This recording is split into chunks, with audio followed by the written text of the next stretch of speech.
서울 강남의 스카이라인은 언제나 화려합니다.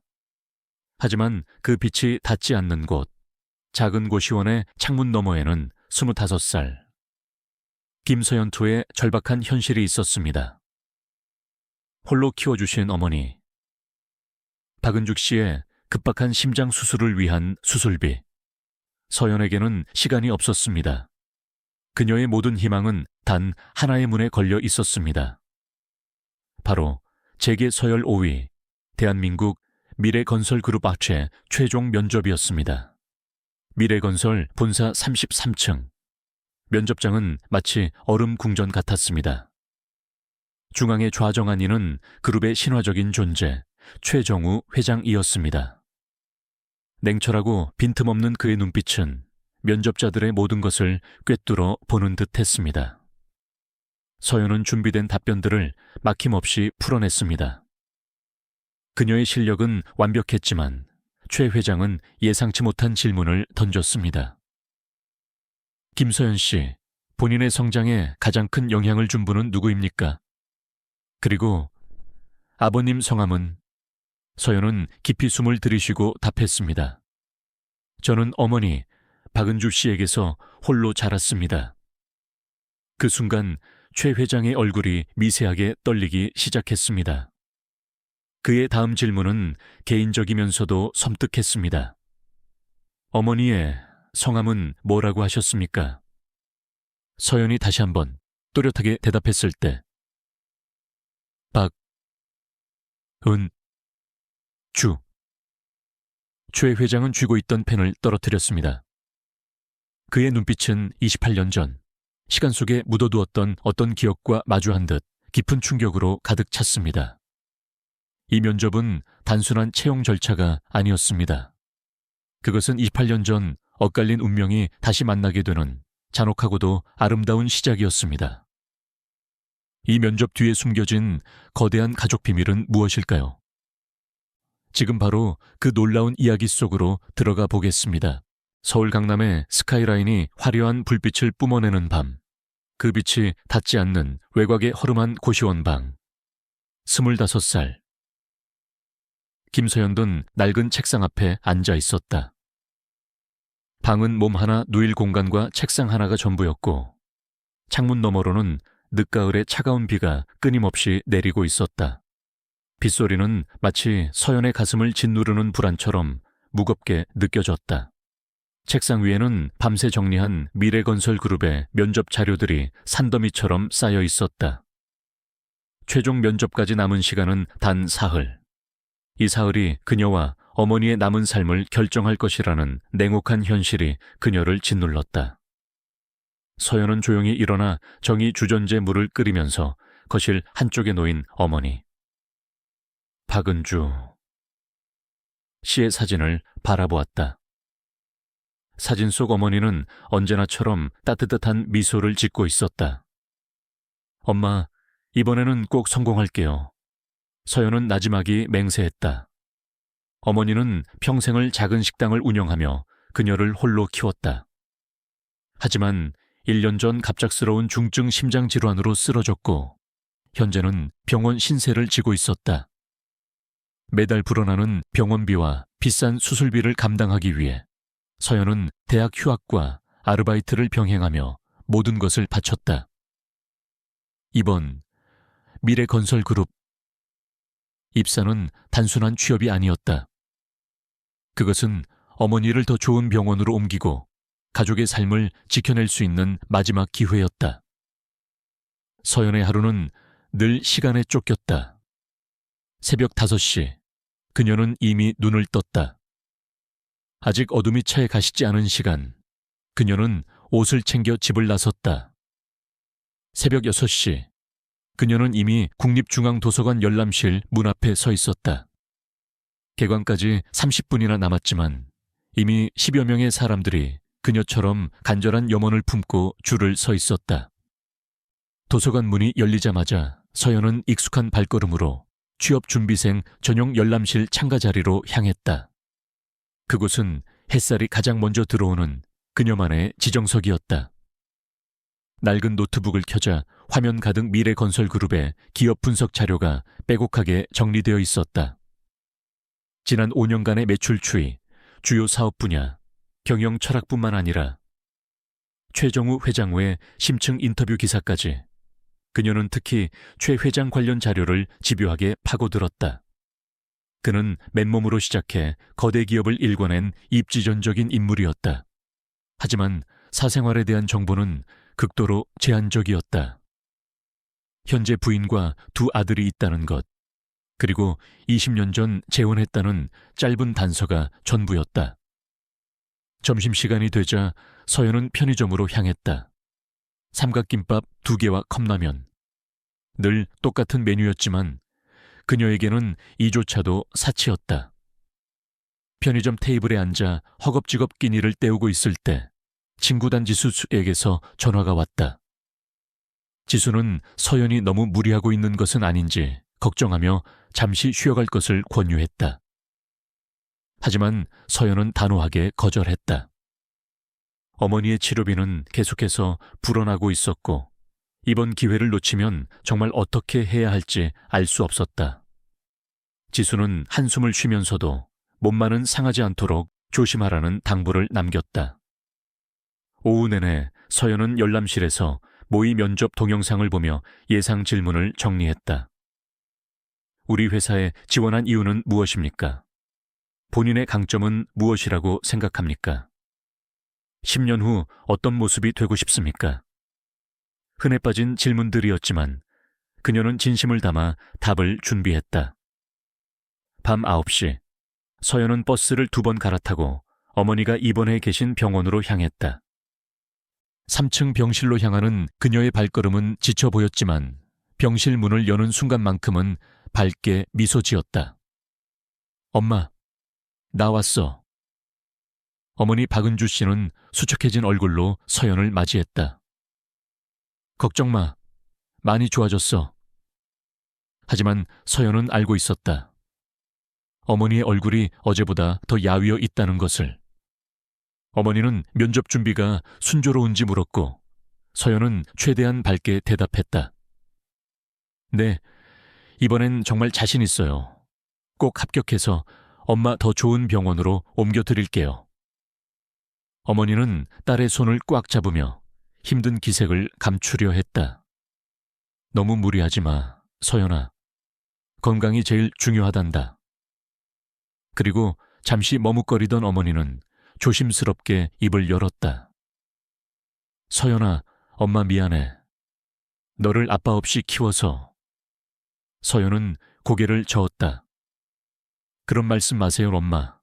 엄마 혼자서도 저를 충분히 훌륭하게 키워주셨잖아요.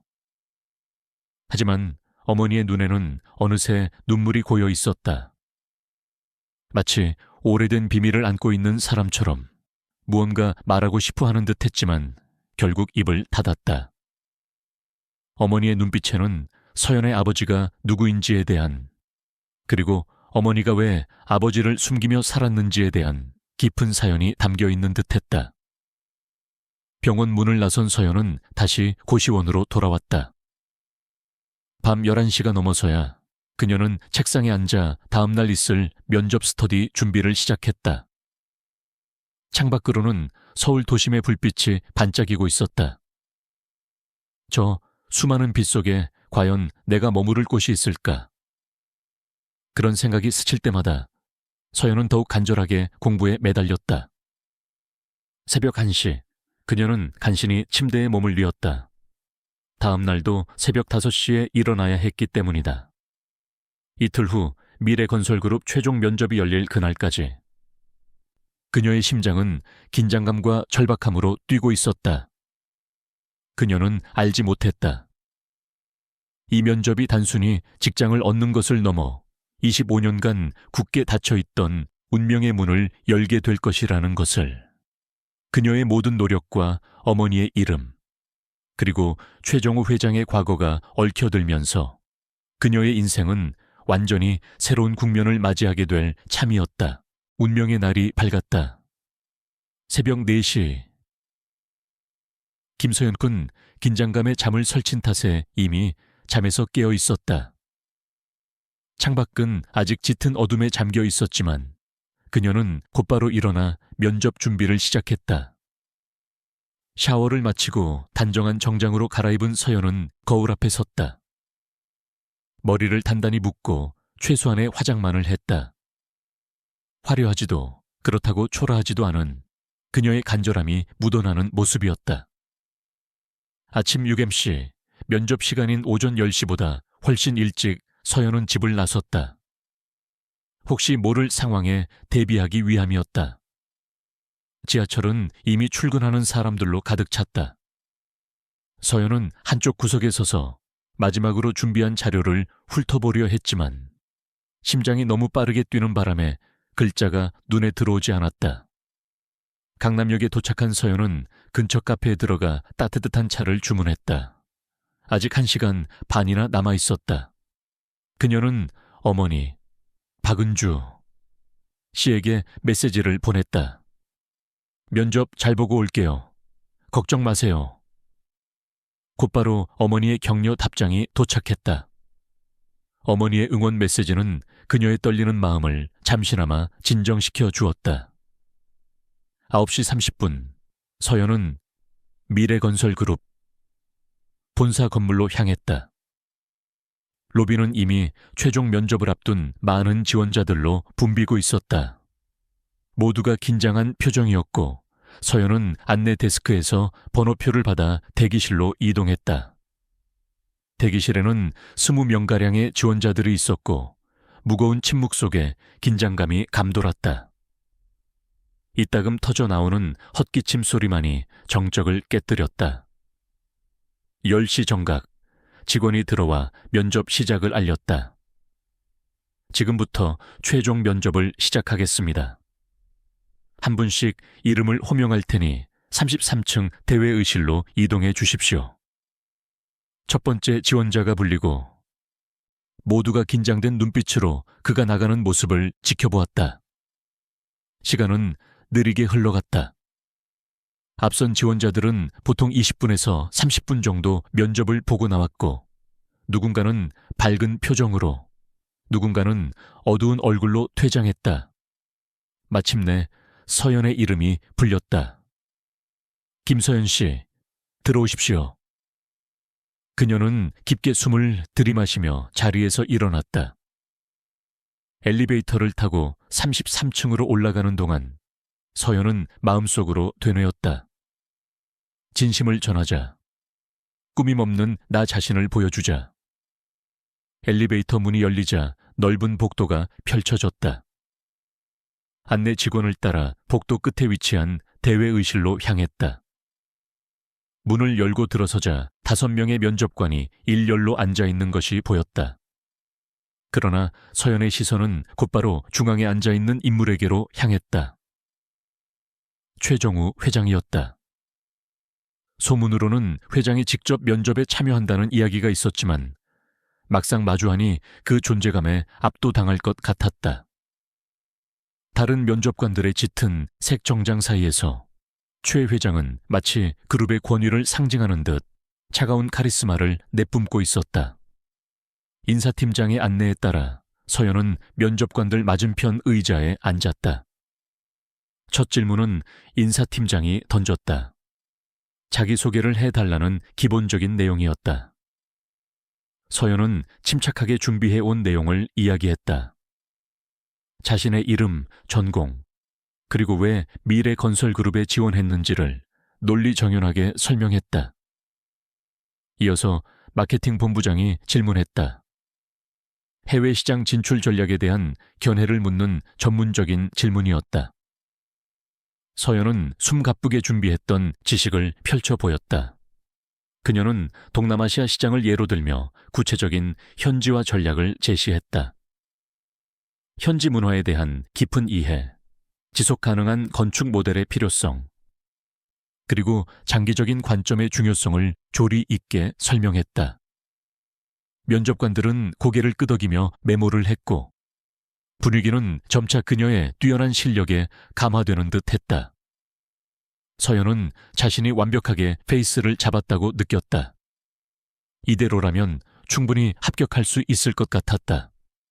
바로 그때 최정우 회장이 처음으로 입을 열었다. 그의 목소리는 나지막했지만 회의실 전체의 공기를 단번에 지배하는 듯한 압도적인 힘이 있었다.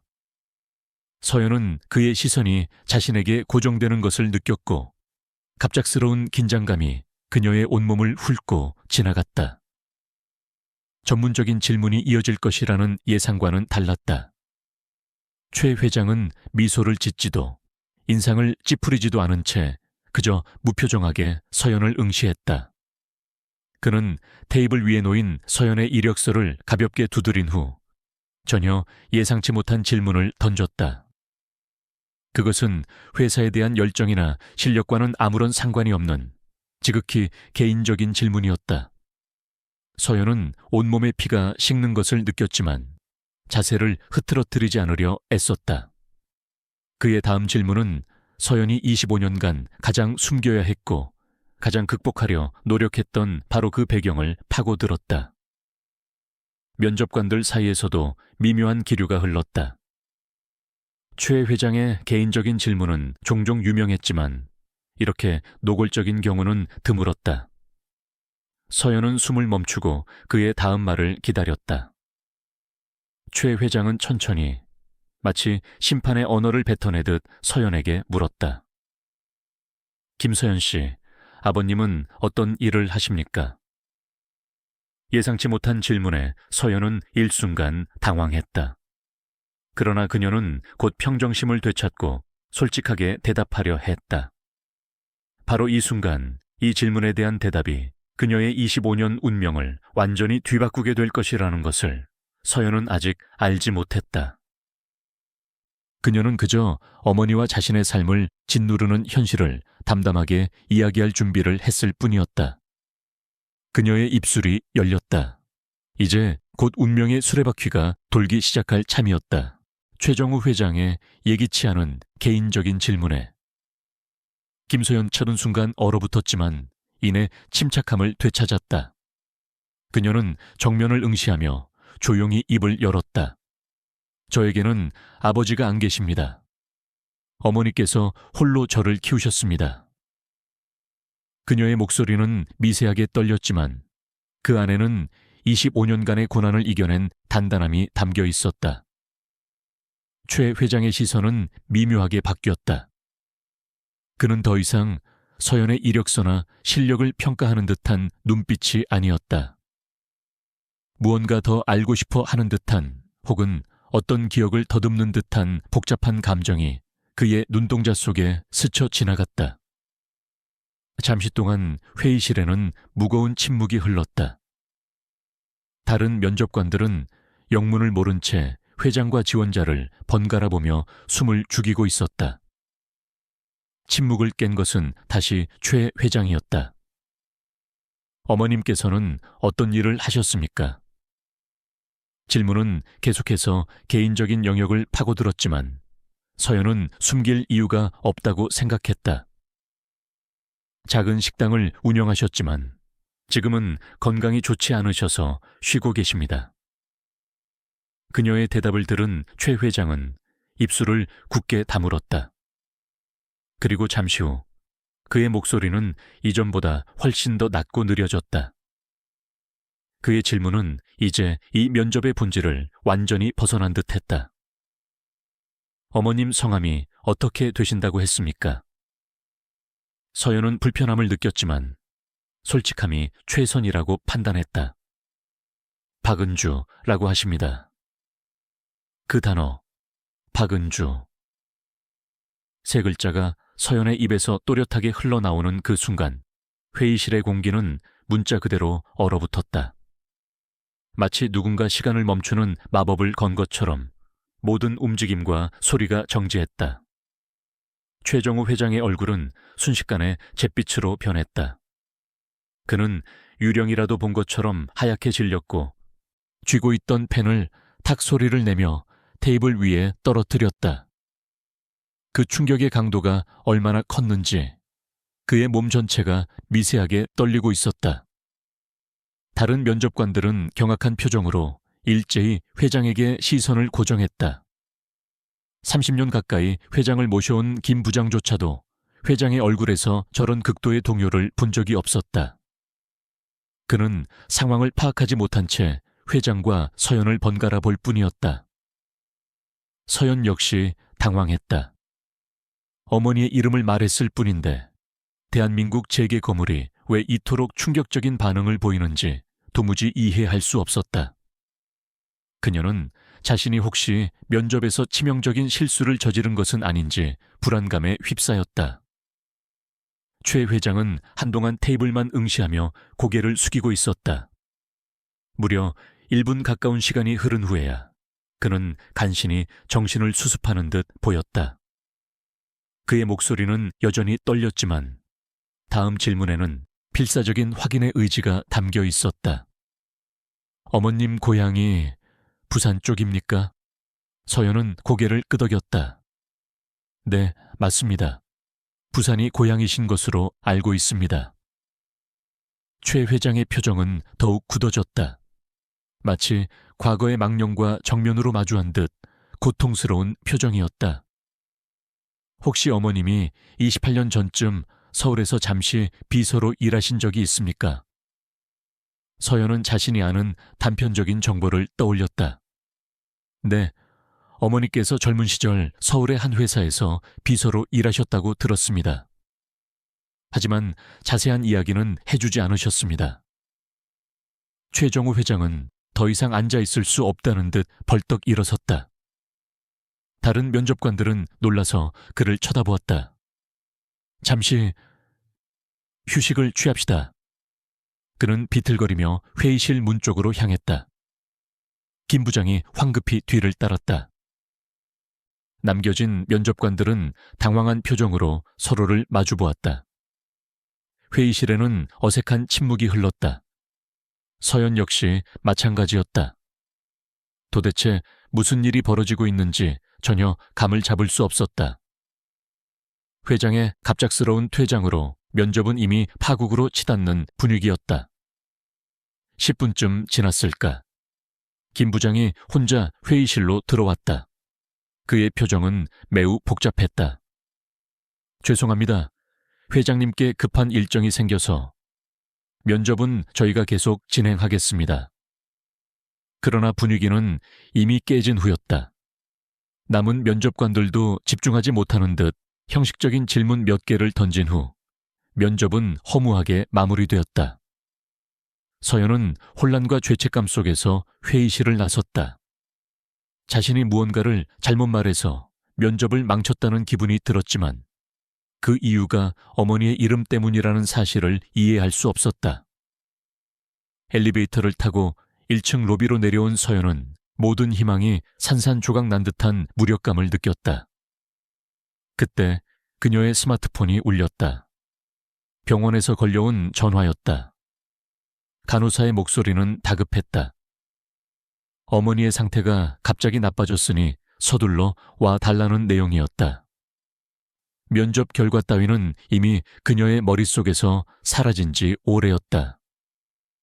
서연은 황급히 택시를 잡아타고 병원으로 향했다. 그녀는 알지 못했다. 바로 그 순간 미래건설그룹의 회장실에서는 그녀의 어머니의 이름 석자가 28년 전에 잊힌 비밀을 폭풍처럼 불러일으키고 있었다는 것을. 그리고 그 비밀이 그녀의 삶을 영원히 바꿔놓을 것이라는 것도. 면접장을 박차고 나온 최정우 회장은 마치 유령에 쫓기는 사람처럼 비틀거리며 33층 회장실로 들어섰다. 회장실 창문 너머로 서울 시내가 한눈에 내려다 보였지만 그의 눈에는 아무것도 들어오지 않았다. 그의 머릿속을 가득 채운 것은 오직 세 글자. 박은주 뿐이었다. 28년 전 시간 속에 묻어두려 했던 이름. 잊으려 발버둥 쳤지만 단 한 번도 잊을 수 없었던 이름이었다. 최 회장은 숨을 헐떡이며 소파에 몸을 던졌다. 펜이 손에서 미끄러져 나갔던 그 순간의 충격이 온몸에 생생하게 남아있었다. 김서연이라는 젊은 지원자의 입에서 그 이름이 나올 줄은 꿈에도 상상하지 못했다. 서연의 나이 25세. 28년 전 자신과 은주가 헤어졌을 무렵의 시간과 놀랍도록 근접했다. 그의 머릿속에는 28년 전의 기억이 폭포수처럼 쏟아져 내렸다. 당시 그는 가진 것은 꿈과 열정뿐인 젊은 건설 기획자였고, 박은주는 그의 성실하고 똑부러지는 비서이자 그의 전부와 다름없는 연인이었다. 그들은 결혼을 약속했지만 가난한 은주를 최 회장 가문에서 며느리로 받아들일 리 만무했다. 집안의 맹렬한 반대와 압력 앞에서 결국 그는 은주를 놓아줄 수밖에 없었다. 당시에는 사업을 일으키는 것이 은주를 지키는 길이라 믿었지만 그것은 결국 그녀를 떠나보내는 비겁한 선택이 되었다. 은주는 아무 말 없이 편지 한 통만을 남기고 홀연히 사라졌다. 나중에야 그는 그녀가 홀로 고향인 부산으로 내려갔다는 소식을 희미하게 들었을 뿐, 그 후로는 어떤 연락도 닿지 않았다. 그는 성공 가도를 달렸지만 마음 한구석은 늘 그녀에 대한 후회와 죄책감으로 텅 비어 있었다. 설마 우연이겠지.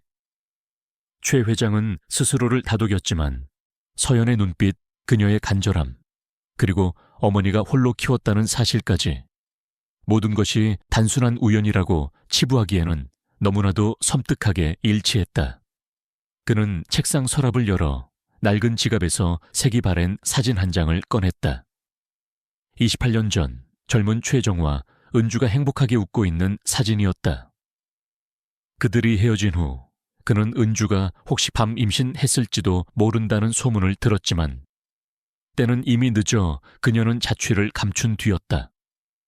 만약 그때 태어난 아이가 있다면 지금 28살, 아니 25살이 되었겠지. 그는 초조함과 격렬한 희망, 그리고 두려움이 뒤섞인 차에 비서실장인 김 비서표를 호출했다. 김 비서는 면접장의 혼란스러운 상황 때문에 잔뜩 긴장한 상태였다. 최 회장은 평생을 함께 해온 김 비서에게조차 떨리는 목소리로 속삭이듯 명령했다. 김 비서, 극비리에 조사할 것이 있네.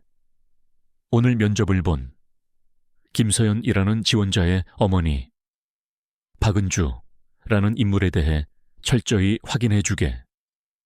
특히 고향이 부산이고 28년 전 서울에서 비서로 일했다는 사실과 딸의 출생 기록까지 한치의 오차도 없이 당장 진행하게.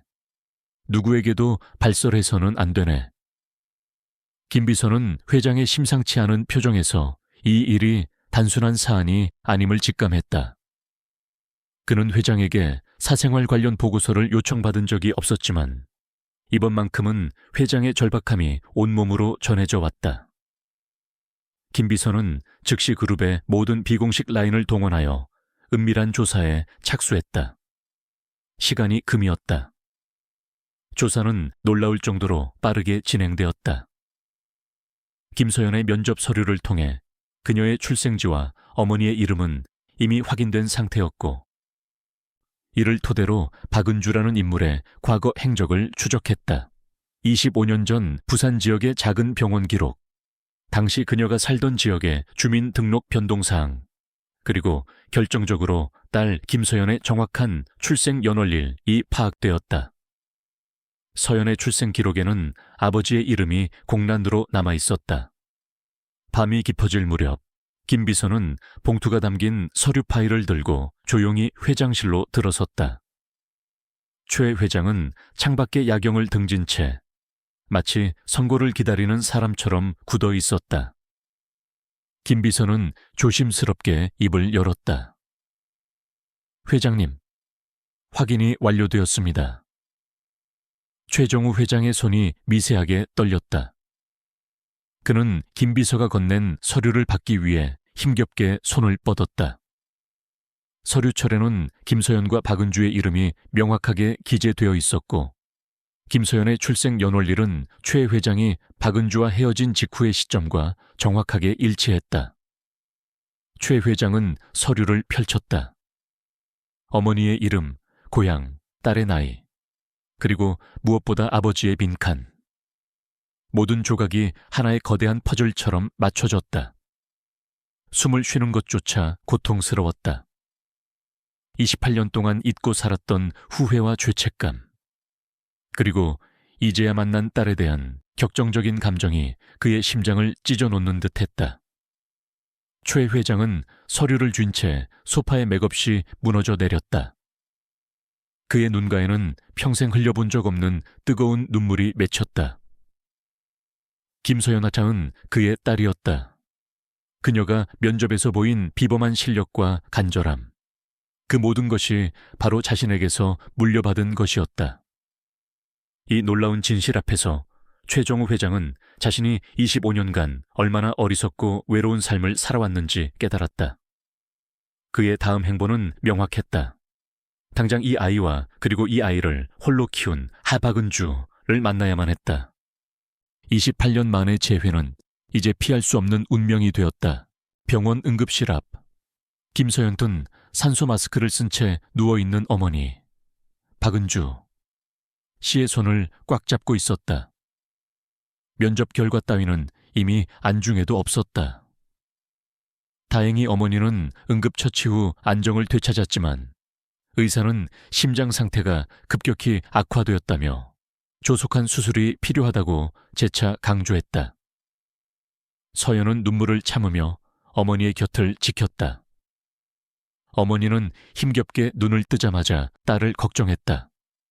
면접 잘 봤니? 서연은 애써 미소 지으며 고개를 끄덕였다.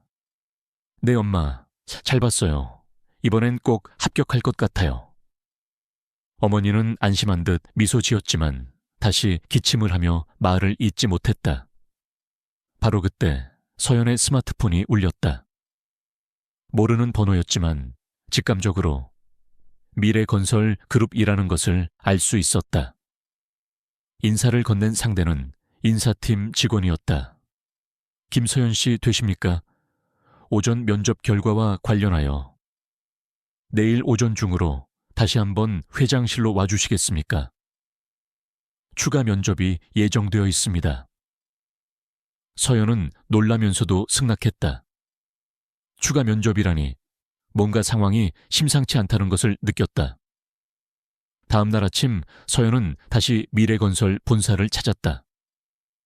이번에는 대기실이 아닌 곧바로 하나트치 최정우 회장실로 안내되었다. 서연은 긴장감과 호기심이 뒤섞인 채 문을 열었다. 회장실 안 최정우 회장은 어제와 달리 몹시 지쳐 보였다. 마치 밤샘이라도 한 듯 눈가는 붉었고 얼굴에는 깊은 고민의 흔적이 역력했다. 앉으세요, 김서연 씨. 회장의 목소리는 어제처럼 차갑지 않았고 미세하게 떨리고 있었다. 회장실의 분위기는 무거웠다. 최 회장은 서연을 한동안 말없이 바라보았다. 그의 눈빛에는 28년 전 잃어버린 무언가를 이제야 발견한 사람의 복잡하고 애틋한 감정이 담겨 있었다. 김서연 씨, 어제는 미안했습니다. 급히 자리를 뜨게 되어. 서연은 고개를 저으며 괜찮다고 말했지만 사실 전혀 상황을 짐작할 수 없었다. 최 회장은 천천히 자리에서 일어나 창가로 걸어갔다. 서울의 스카이라인이 한눈에 펼쳐지는 그곳에서 그는 한동안 침묵을 지켰다. 김서연 씨, 몇 가지 개인적인 질문을 더 해도 될까요?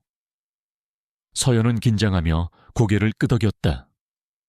어머님께 제 아버지에 대해 들은 이야기가 있습니까? 낯선 질문에 서연은 솔직하게 답했다. 어머니는 아버지에 대해 거의 말씀해주지 않으셨습니다. 제가 아주 어릴 때 돌아가셨다고만, 그 이상 물어보면 슬퍼하셔서 저도 묻지 않으려 했습니다. 최 회장의 어깨가 희미하게 떨렸다. 그럼 어머님이 젊은 시절 어떤 일을 하셨는지는 알고 있습니까? 서연은 어제 면접에서 했던 대답을 반복했다. 자세히는 모르지만 서울의 회사에서 비서로 일하셨다고 들었습니다. 그리고 갑자기 그만두고 고향으로 내려가셨다고요.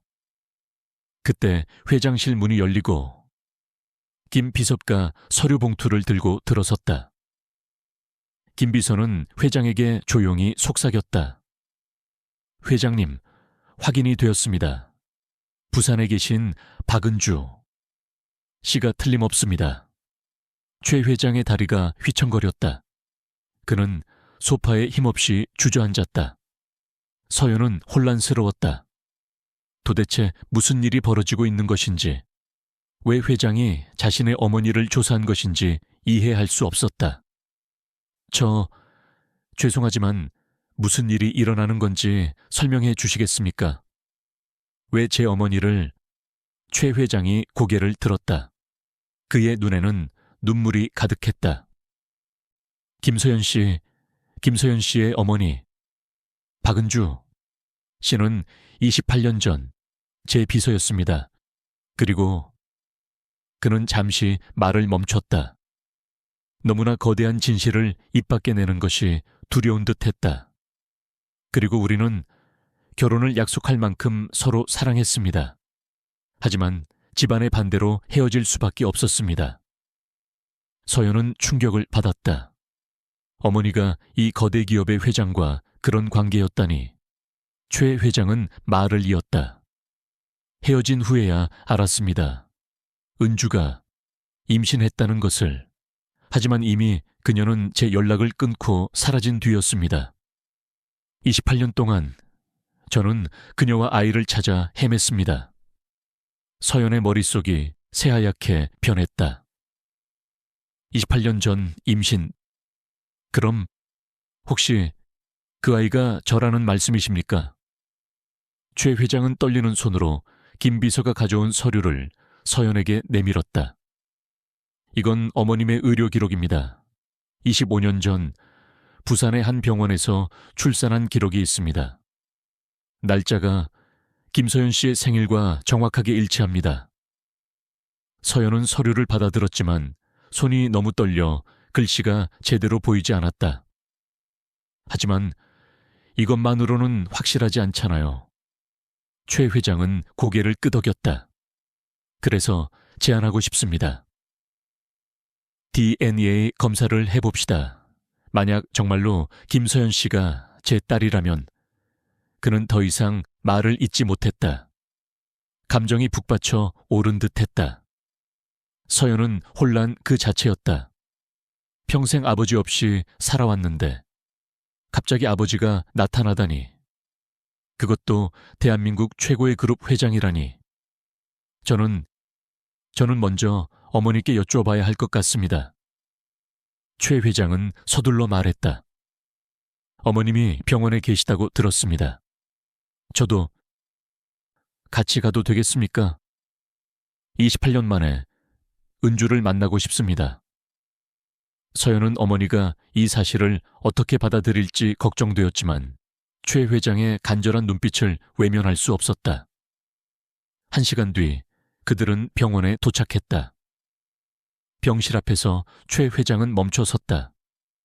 용기가 나지 않는 듯했다. 28년이네. 28년 만에 다시 만나는 거야. 서연이 먼저 병실 문을 열었다. 엄마, 저 손님 모시고 왔어요. 어머니는 눈을 떴고 문 앞에 서 있는 최 회장을 보는 순간 얼굴이 하얗게 질렸다. 정우 씨. 어머니의 목소리는 거의 들리지 않을 정도로 작았다. 최정우 회장은 천천히 다가섰다. 그의 눈에서는 이미 눈물이 흐르고 있었다. 은주야, 정말 오랜만이야. 어머니 역시 눈물을 흘리기 시작했다. 28년간 숨겨왔던 비밀이 마침내 밝혀지는 순간이었다. 어머니는 딸을 바라보았다.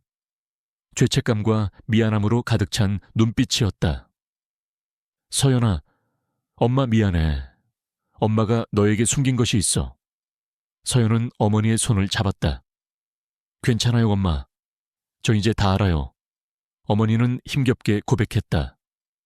정우 씨가 내 아버지야. 하지만 우리는 함께할 수 없었단다. 그의 집안에서 나 같은 여자는 받아들여 주지 않았어. 최 회장은 어머니의 손을 잡았다.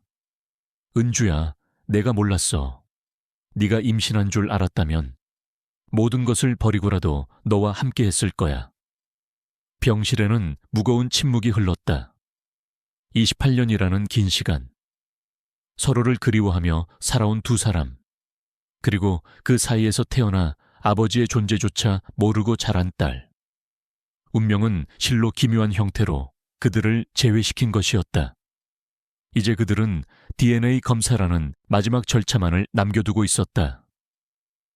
이 검사는 단순히 친자 관계를 확인하는 것을 넘어 28년 동안 멈춰있던 세 사람의 삶을 다시 이어주는 시작이 될 터였다.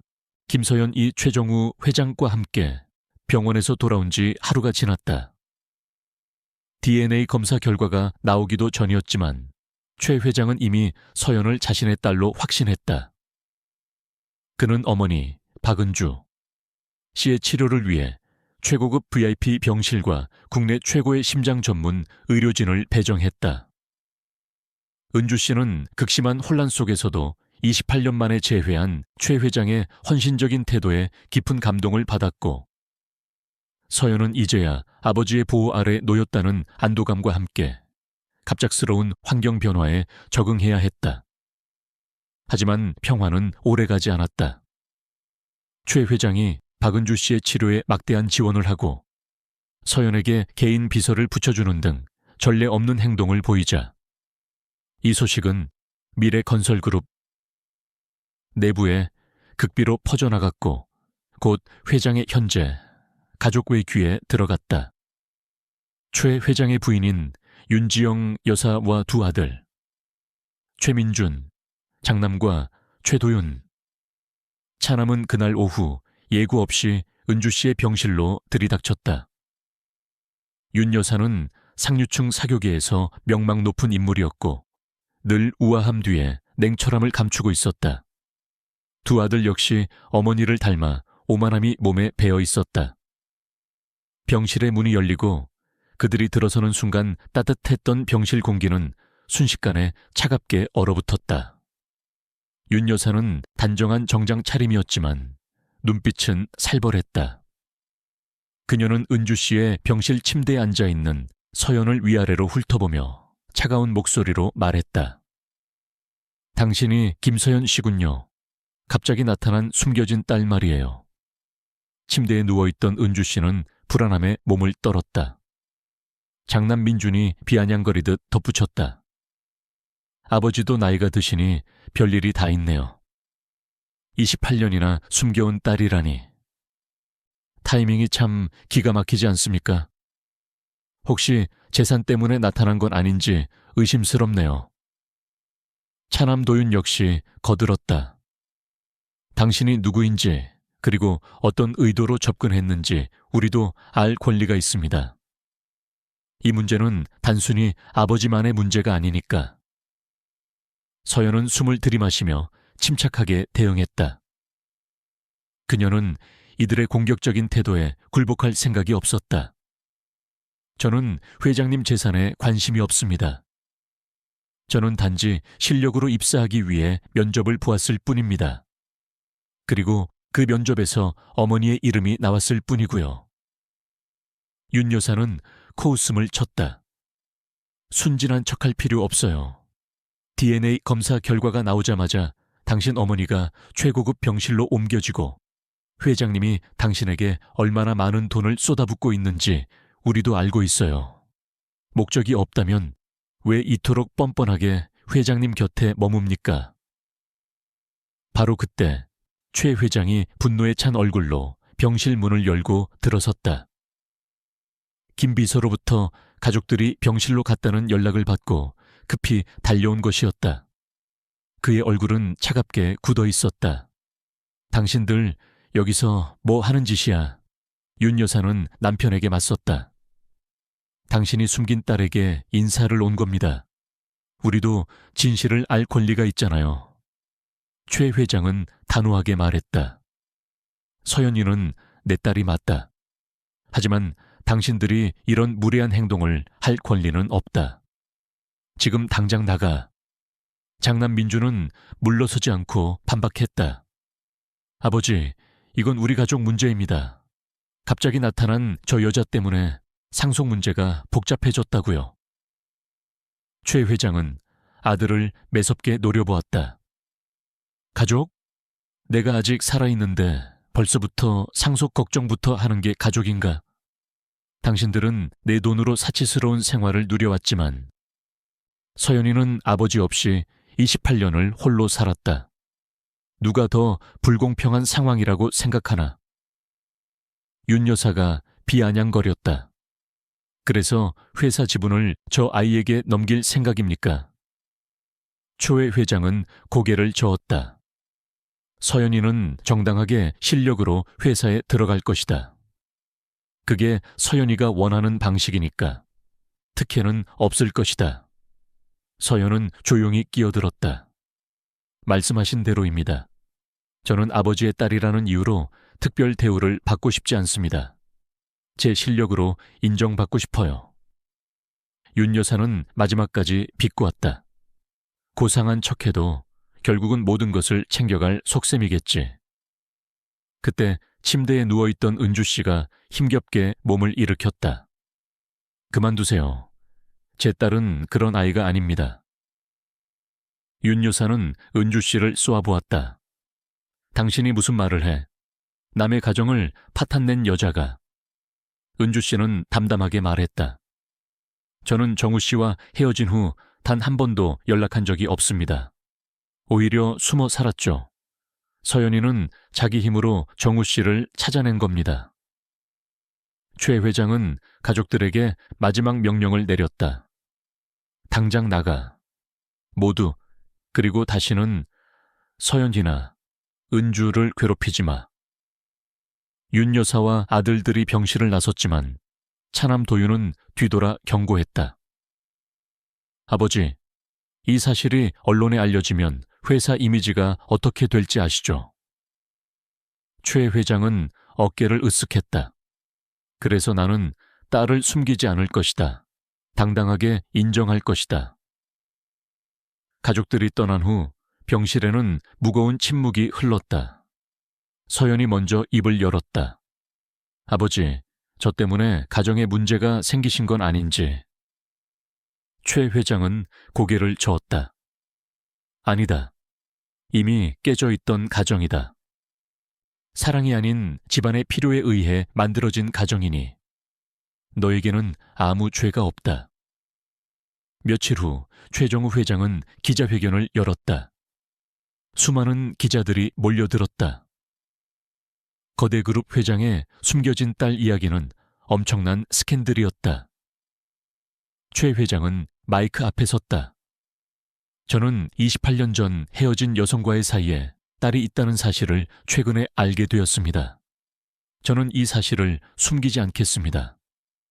제 딸, 김소연은 저를 모르는 채로도 스스로 성장한 훌륭한 인재입니다. 기자들이 질문을 쏟아냈지만 최 회장은 단호했다. 딸은 다른 지원자들과 마찬가지로 공정한 채용 과정을 거칠 것입니다. 실력으로 증명된다면 입사할 것이고 그렇지 않다면 다른 길을 갈 것입니다. 상속 문제는 제가 결정할 문제이며 서연이 역시 내 딸로서 정당한 권리가 있다는 것만은 분명히 해둡니다. 기자회견이 끝난 후 서연은 회사 로비에서 아버지를 기다렸다. 아버지, 굳이 기자회견까지 하실 필요는 없었는데. 최 회장은 딸의 어깨에 손을 올렸다. 서연아, 나는 너를 숨기고 싶지 않다. 28년 동안 너 없이 살아왔다. 이제부터라도 당당한 아버지가 되고 싶다. 서연의 눈시울이 붉어졌다. 하지만 저는 아직 준비가 안 됐어요. 최 회장은 미소 지었다. 천천히 해도 괜찮다. 나는 기다릴 수 있다. 다만 너는 이제 더 이상 혼자가 아니라는 것만 기억해 주렴.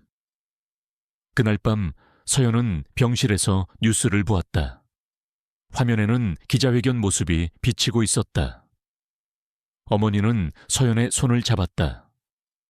서연아, 엄마가 너에게 이렇게 무거운 짐을 지게 해서 미안하다. 서연은 고개를 저었다. 아니에요, 엄마. 오히려 감사해요. 이제야 제가 누구인지, 어디에서 왔는지 알게 되었으니까요. 평범한 삶을 살 수도 있었지만 이제 서연에게는 그 이상의 책임감과 목표가 생겼다.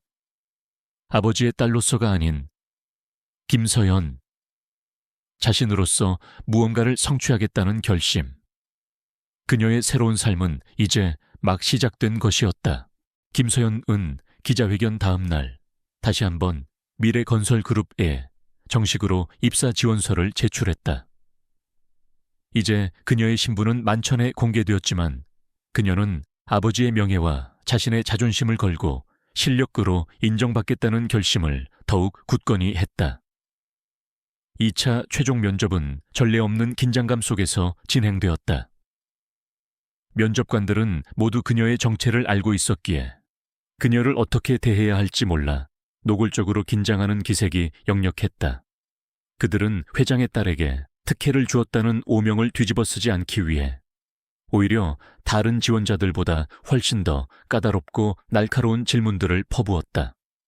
마치 그녀가 정말 실력을 갖추었는지 시험하려는 듯이 질문의 난이도는 극악했다. 서연은 조금의 망설임도 없이 모든 질문에 막힘없이 대답했다. 그녀는 그들에게 특별 대우를 거부하고 다른 지원자들과 완전히 똑같이 평가해달라고 당당히 요구했다. 면접이 끝난 후 인사팀 소속이 된 김 부장이 조심스럽게 다가와 사과했지만 서연은 오히려 감사하다고 말했다. 이 정도의 엄격함이 있어야 자신이 실력으로 들어왔음을 증명할 수 있을 것이기 때문이었다. 일주일 후 합격 발표가 났고 서연은 떨리는 손으로 결과를 확인했다. 합격이었다. 그러나 기쁨도 잠시, 인터넷에는 곧바로 악의적인 비난 댓글이 쏟아져 나오기 시작했다. 회장 딸이라 당연히 합격했을 것. 불공정한 특혜라는 비난이 줄을 이루었다. 그때 미래건설그룹 인사부에서 이례적인 공지사항을 발표했다. 김서연 지원자는 전체 지원자 중 최고 득점으로 합격했으며 면접 평가 역시 만장일치로 최우수 평가를 받았다는 내용이었다. 이는 소문을 잠재우기 위한 회사의 단호한 조치였지만 여전히 의혹의 눈초리는 사라지지 않았다. 서연의 첫 출근 날 회사 로비에는 기자들이 몰려들어 있었다. 한 기자가 물었다. 아버지 회사에 입사한 소감이 어떻습니까? 서연은 당당하게 답했다. 아버지 회사가 아니라 제가 일하고 싶었던 회사에 들어왔습니다. 저는 오늘부터 신입사원 김서연으로 시작할 것입니다. 그녀는 해외 마케팅팀에 배치되었고 다른 신입사원들과 마찬가지로 가장 낮은 일부터 시작했다. 커피를 타는 일, 복사를 하는 일, 자료를 정리하는 일. 아무도 그녀를 특별 대우하지 않았다. 오히려 팀장과 선배들은 그녀가 회장 딸이라는 이유로 혹시라도 태만해질까봐 더욱 철저하게 그녀를 지도했다. 팀장은 서연에게 분명히 경고했다. 김서연 씨, 당신이 회장의 딸이라는 건 여기서 아무 의미가 없습니다. 실력으로 증명하세요. 서연은 그것이 자신이 가장 원했던 바였기에 고개를 끄덕였다. 3개월이 지날 무렵 서연은 중요한 프로젝트를 맡게 되었다. 신흥시장인 동남아시아 진출 전략 보고서였다. 그녀는 밤낮 없이 일에 매달렸다. 현지 시장 조사, 경쟁사 분석, 문화적 차이에 대한 연구까지. 그녀의 노력은 25년간 어머니의 병원비를 벌기 위해 쏟았던 그 간절함과 똑같았다. 아니, 이제 그녀의 목표는 생존이 아니라 인정이었기에 그 에너지는 더욱 강력했다. 보고서 발표일 이사회 임원 전원이 모였다. 최정우 회장 역시 참석했다. 서연은 떨림을 억누르며 발표를 시작했다. 유창한 영어와 자신이 독학했던 중국어를 섞어가며 논리 정연하게 전략을 설명했다. 발표가 끝나자 임원들은 감탄했다. 한 임원은 신입사원이 이 정도 수준의 보고서를 작성하다니 정말 놀랍다라고 칭찬했다. 하지만 최 회장은 아무 말도 하지 않았다. 그저 고개만 끄덕일 뿐이었다. 회의가 끝난 후 서연은 회장실을 찾아갔다. 아버지, 제 발표가 혹시 부족했습니까? 최 회장은 따뜻하게 미소 지었다. 아니다, 훌륭했다. 하지만 내가 칭찬하면 주변에서 뭐라고 하겠니? 아버지가 편애한다고 하겠지. 서연은 이해한다는 듯 고개를 끄덕였다. 네, 저도 그건 싫습니다. 저는 제 실력으로 인정받고 싶어요. 그때 최 회장은 서랍에서 무언가를 꺼냈다. 그것은 낡은 목걸이였다. 이것은 나의 어머니가 젊은 시절에 착용했던 것이다. 내가 선물했던 것이지. 이제 너에게 주고 싶구나.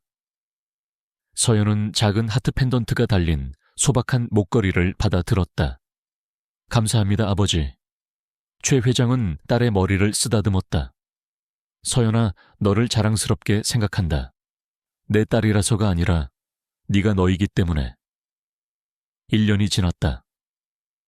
서연은 자신의 능력을 인정받아 초고속으로 대리로 승진했고 동남아시아 시장 확대를 위한 해외 지사 파견 멤버체 선발되었다.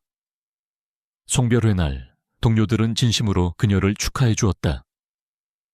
한 선배는 처음에는 솔직히 색안경을 끼고 봤지만 이제 인정해. 김 대리는 정말 실력 있는 사람이야 라고 말했다. 서연은 감사 인사를 전했다. 모두가 저를 편견 없이 대해 주셨기에 제가 성장할 수 있었습니다. 그날 밤 서연은 어머니와 아버지와 함께 새로운 가족으로서 식사를 했다. 28년 만에 처음으로 완전한 가족이 함께하는 자리였다. 어머니는 서연이 이토록 훌륭하게 자라준 것에 감사했고 최 회장 역시 은주에게 딸을 잘 키워줘서 고맙다고 말했다. 서연은 두 분의 손을 잡았다. 엄마, 아빠, 이제야 비로소 완전한 가족이 된 것 같아요. 운명적인 면접에서 시작된 만남은 이제 단단한 가족의 결속으로 이어졌다. 서연은 자신의 힘으로 길을 개척하며 아버지의 그늘이 아닌 빛을 따라 걷고 있었다. 그러나 그녀는 아직 알지 못했다. 이 기적 같은 가족 이야기에는 25년 전의 비밀보다 더 오래된 또 하나의 잃어버린 조각이 남아있다는 것을. 그리고 그 조각이 가까운 곳에서 그녀를 지켜보고 있다는 것도. 김서연이 미래 건설그룹에 입사하여 1년 동안 자신의 실력을 입증하고 대리로 승진한 후 그룹의 해외 지사 파견 멤버로 선발되었을 무렵이었다. 그녀의 삶은 이제 절박했던 과거와는 완전히 다른 궤도에 올라 있었다. 어머니, 박은주 씨는 최 회장의 전폭적인 지원 덕분에 심장 수술을 성공적으로 마쳤고 건강을 완전히 회복하여 서연 그리고 최 회장과 함께 새로운 가족의 모습을 만들어가고 있었다. 서연은 매일 밤 병실이 아닌 집으로 돌아와 어머니와 아버지가 함께 있는 모습을 보는 것이 세상에서 가장 큰 행복이었다. 서연은 파견 근무를 앞두고 최종 보고서를 제출하기 위해 최정우 회장의 개인 집무실을 찾았다. 그녀는 이제 아버지와의 관계가 많이 편안해져 업무 보고 외에도 소소한 대화를 나누곤 했다. 그러나 그날의 대화는 서연의 마음속에 또 다른 폭풍을 불러일으킬 줄은 전혀 예상하지 못했다. 최 회장은 서연의 보고서를 흡족한 표정으로 검토한 후 그녀에게 따뜻한 차를 권했다. 그리고는 갑자기 창밖 먼 곳을 응시하며 깊은 한숨을 내쉬었다. 그의 표정은 28년 전 서연의 어머니에 대한 비밀을 이야기했을 때만큼이나 무겁고 어두웠다. 서연은 직감적으로 또 다른 심각한 문제가 있음을 느꼈다. 서연아, 너와 네 어머니를 찾은 것은 내 인생 최고의 기적이었다. 최 회장이 나지막이 입을 열었다. 하지만 내게는 아직 너희에게 말하지 못한 또 하나의 비밀이 있다. 서연은 놀라서 아버지를 바라보았다. 또 다른 비밀이라니요, 아버지? 최 회장은 고통스러운 듯 미간을 찌푸리며 이야기를 시작했다. 네 어머니를 만나기 훨씬 전, 그러니까 사업을 시작하기 직전 아주 잠깐 동안 교제했던 여성이 있었다. 그녀는 가난했지만 재능이 뛰어난 미술 전공 학생이었지. 우리의 관계는 오래가지 못했지만 헤어진 후 나중에 알게 된 사실이 있다. 그녀 역시 그때 임신 중이었다. 는 것이다. 서연은 믿을 수 없다는 듯 입을 틀어막았다. 28년 전에 어머니와의 비밀만으로도 충분히 충격적이었는데 그보다 더 오래된 30년 전에 또 다른 비밀이 존재한다니. 그럼 저 말고도 이복 형제가 있을 수 있다는 말씀이세요? 최 회장은 고개를 끄덕였다. 최근에 그 여성이 지병으로 사망했다는 소식을 들었다. 그리고 그녀가 아이를 낳은 후 혼자 힘으로 키울 수 없어서 고아원에 맡겼다는 이야기도 함께 들었다. 서연의 머릿속에 섬광이 스쳐 지나갔다. 고아원. 그녀는 곧바로 얼마 전 회사에 입사한 신입사원 한 명을 떠올렸다. 아버지 없이 고아원에서 자랐지만 누구보다 실력이 뛰어나고 성실했던 그 청년. 고아원이라니요? 혹시 어느 고아원인지 아십니까? 서연은 흥분을 감추지 못하고 물었다. 최 회장은 김 비서에게 요청해 두었던 서류 봉투를 서연에게 건넸다. 강남 외곽에 있는 희망의 집이라는 곳이었다고 한다. 서연은 숨이 막혔다. 희망의 집. 그곳은 바로 그녀가 입사 면접에서 심혈을 기울여 평가했던, 그리고 최근까지도 멘토링을 해주었던 후배 이준호츠가 자란 시설이었다. 서연은 준호의 입사 면접 당시 제출했던 자기소개서에서 그 고아원의 이름을 분명히 보았다. 나이 또한 준호의 나이 30살과 일치했다. 서연의 머릿속은 온통 혼란으로 가득 찼다. 잃어버린 동생이 고아원에서 자라왔다는 사실도 충격적이지만 그 동생이 다름 아닌 자신이 일하는 회사에, 그것도 자신이 직접 뽑는 면접 자리에 나타났을 가능성이라니. 이것은 우연이라고 하기에는 너무나도 가혹한 운명의 장난이었다. 서연은 며칠 밤낮을 고민했다. 이준호 산치어레가 정말 자신의 이복동생일지도 모른다는 생각에 그녀는 섣불리 행동할 수 없었다. 준호는 아버지 없이 고아원에서 자란 것에 대해 깊은 상처를 가지고 있었다. 그에게 다가가 당신은 우리 아버지의 숨겨진 아들입니다 라고 말하는 것은 그의 상처를 다시 헤집는 것과 다름없었다. 서연은 조용히 조사를 시작했다. 그녀는 김 비서에게 부탁해 이준호의 고아원 기록을 은밀하게 확인했다. 그리고 놀라운 사실을 발견했다. 이준호가 희망의 집에 맡겨진 날짜는 정확히 30년 전 최 회장이 이야기했던 시기와 일치했다. 하지만 더 확실한 증거가 필요했다. 서연은 이준호를 점심 식사에 초대했다. 해외 마케팅팀 하에서 서연의 후배로 일하고 있는 준호는 여전히 성실하고 재능이 넘쳤다. 그는 서연을 직장 상사이자 멘토로서 깊이 존경하고 따랐다. 준호 씨, 혹시 어릴 때 부모님에 대해 아는 것이 있습니까? 서연은 조심스럽게 물었다. 이준호는 씁쓸하게 웃었다. 전혀 없습니다. 시설 원장님 말씀으로는 젊은 여성이 저를 맡기고 그대로 떠났다고 합니다. 단지 편지 한 통만 남겼다고요. 사정이 있어 키우지 못해 미안하다는 내용이 전부였답니다. 서연은 가슴이 미어지는 듯했다. 그녀 역시 아버지 없이 자랐지만 적어도 어머니의 사랑은 온전히 받았다. 하지만 준호는 그마저도 없었던 것이다. 서연이 조심스럽게 물었다. 혹시 가족을 찾고 싶은 마음은 없습니까? 이준호는 단호하게 고개를 저었다. 어릴 때는 그랬습니다. 하지만 지금은 다릅니다. 저를 버린 사람들을 왜 찾아야 합니까?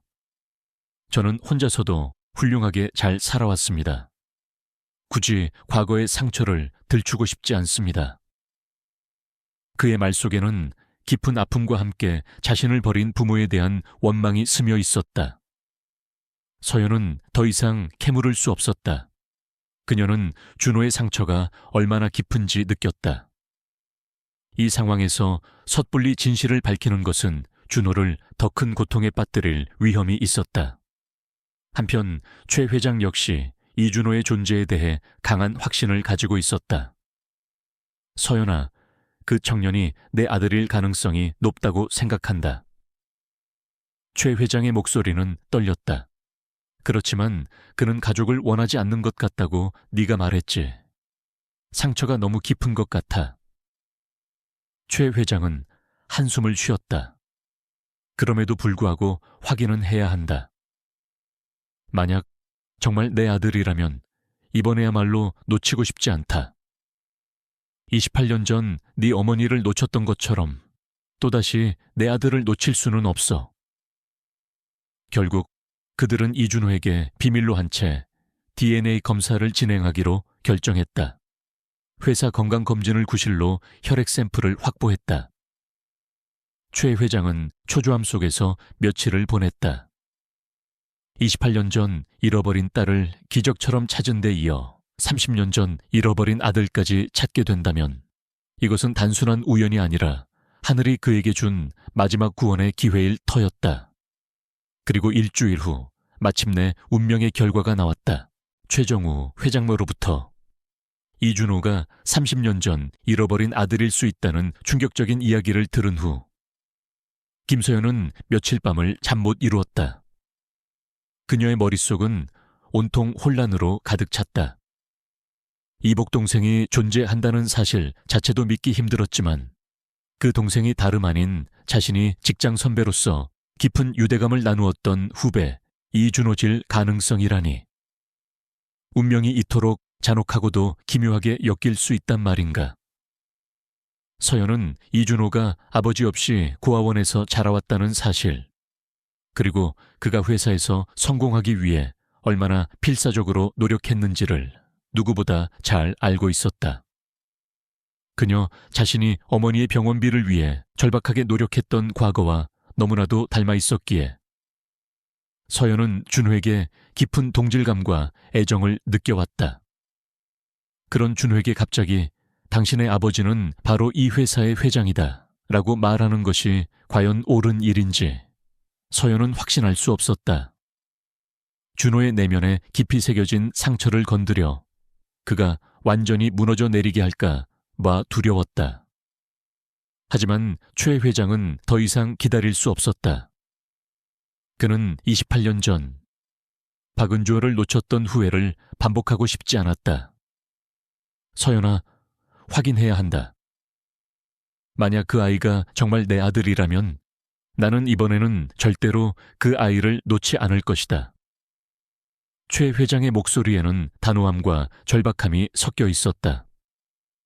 결국 그들은 이준호에게 비밀로 한 채 마지막 확증을 위한 행동에 나서기로 결정했다.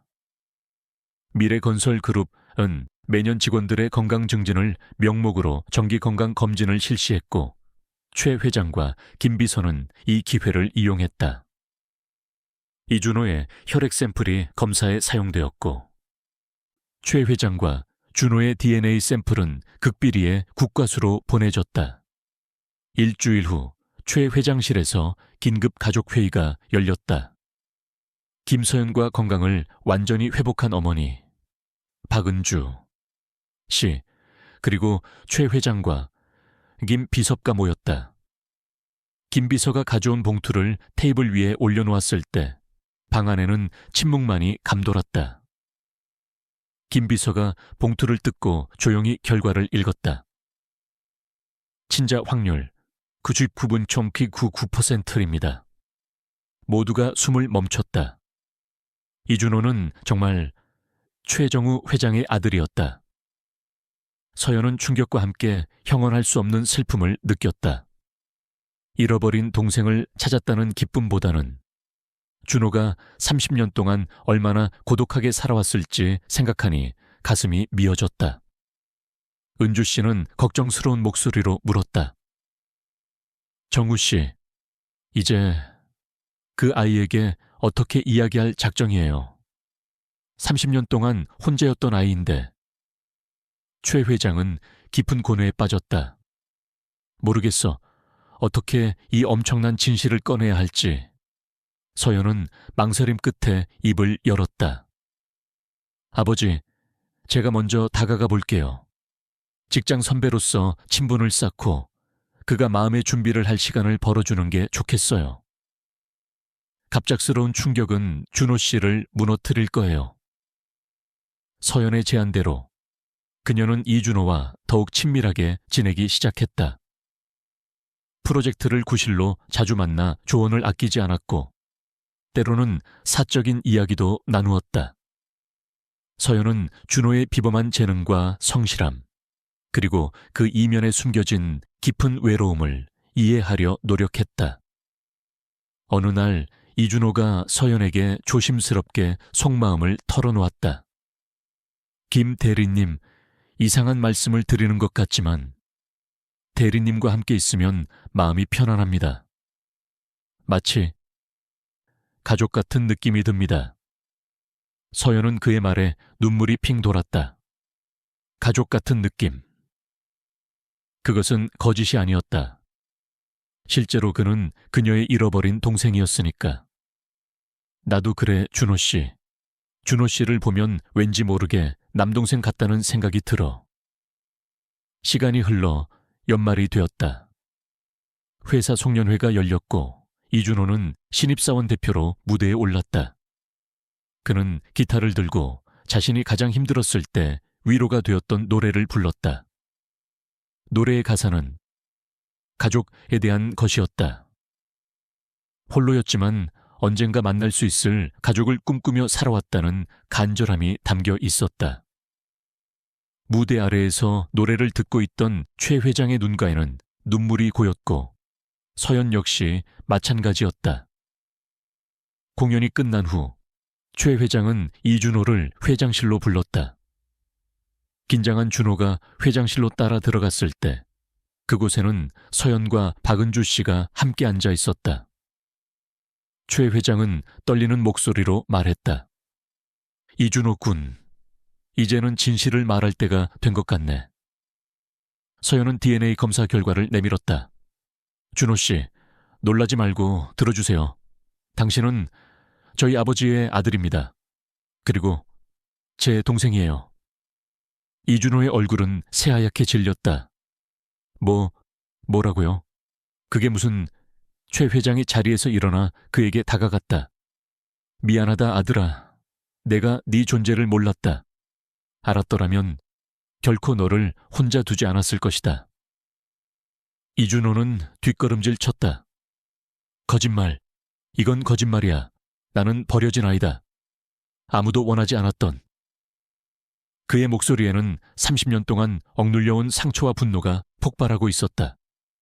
이제 와서 가족이라니. 30년 동안 어디 계셨습니까? 제가 고아원에서 울고 있을 때, 아무도 돌봐주지 않았을 때 다들 어디에 있었습니까? 그는 눈물을 쏟아내며 회장실을 뛰쳐나갔다. 이준호는 일주일 동안 회사에 나오지 않았다. 서연은 그가 자랐던 고아원 근처를 찾아갔고 마침내 시설 옥상에 혼자 앉아있는 준호를 발견했다. 준호는 돌아보지 않고 말했다. 왜 오셨어요?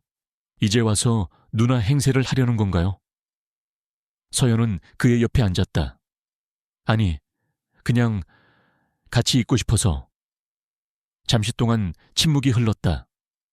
준호가 먼저 입을 열었다. 알고 있습니다. 당신들 잘못이 아니라는 것을. 하지만 너무 혼란스러워요. 평생 혼자라고 생각하며 살아왔는데. 서연은 자신의 경험을 이야기했다. 나도 그랬어. 28살까지 아버지 없이 살았으니까. 막상 아버지를 만났을 때 원망도 했고 거부하기도 했지. 어떻게 받아들이셨어요? 준호가 서연을 처음으로 돌아보았다. 서연은 미소 지었다. 시간이 해결해 줬어. 그리고 깨달았지. 가족이 된다는 것은 피의 연결만이 아니라 서로를 이해하고 받아들이는 과정이라는 것을. 이준호는 마침내 그녀를 끌어안고 울음을 터뜨렸다. 30년 동안 억눌려온 외로움과 슬픔의 눈물이었다. 저도 가족이 될 수 있을까요? 서연은 그의 등을 안아주었다. 이미 가족이야, 준호 씨. 당신이 받아들이든 받아들이지 않든 우리는 당신의 가족이야. 며칠 후 이준호는 다시 최 회장을 찾아갔다. 아직 아버지라고 부를 준비는 안 됐습니다. 하지만 시간을 주십시오. 최 회장은 눈물을 글썽이며 고개를 끄덕였다. 그래, 천천히 해도 괜찮다. 나도 30년을 기다렸는데.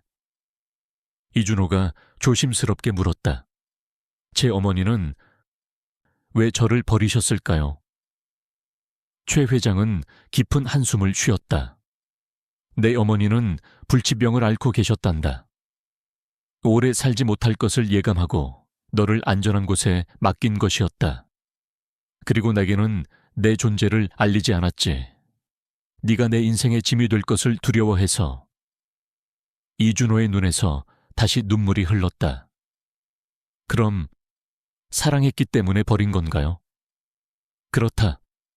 너무나 사랑했기에 네가 더 나은 삶을 살기를 바라면서.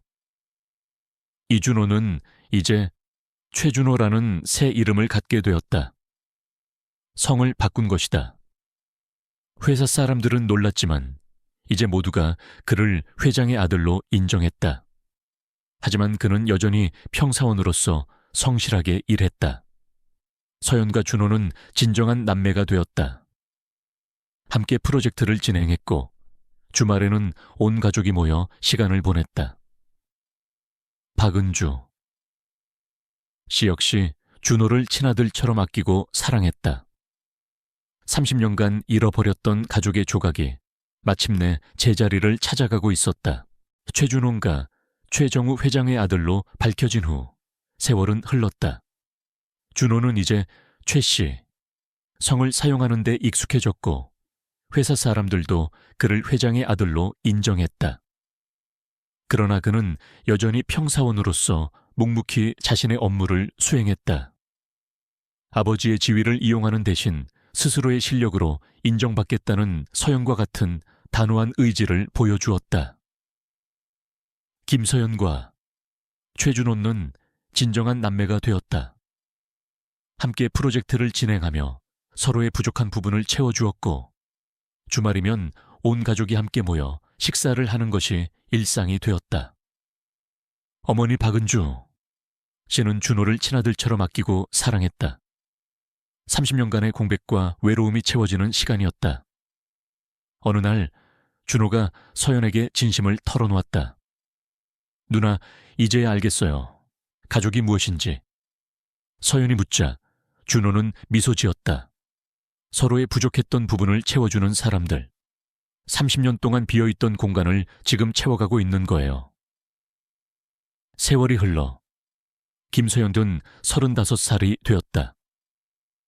그녀는 이제 미래건설그룹의 최연소 상무로 승진해 있었다. 그녀의 성공은 아버지의 후광이 아닌 순전히 그녀 자신의 피나는 노력과 실력으로 이루어진 것이었다.